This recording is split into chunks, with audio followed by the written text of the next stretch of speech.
সঠিক সময়ে না ঘুমানো এবং রাতের দেরিতে ঘুমানোর কারণে মানবদেহের যে সকল রোগের ঝুঁকি রয়েছে।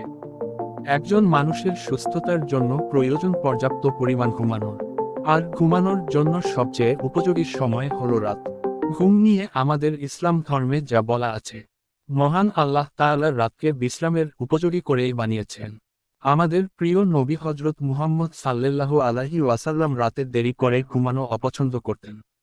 আমাদের প্রিয় নবী হজরত মুহাম্মদ সাল্লাল্লাহু আলাইহি ওয়াসাল্লাম তার সাহাবায়ে কিরামকে তাগিদ দিতেন এশার পরপরই ঘুমিয়ে যাওয়ার।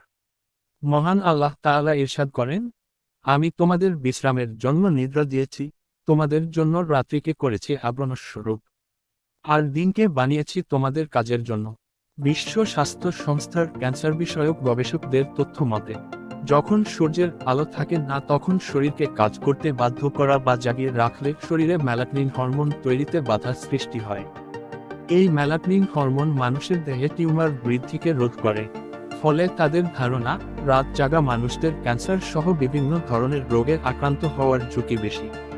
তাই রাতের বেলার সব অহেতুক কাজ থেকে বিরত থাকা এবং পর্যাপ্ত পরিমাণ ঘুমানো মানবদেহের জন্য অত্যন্ত প্রয়োজন।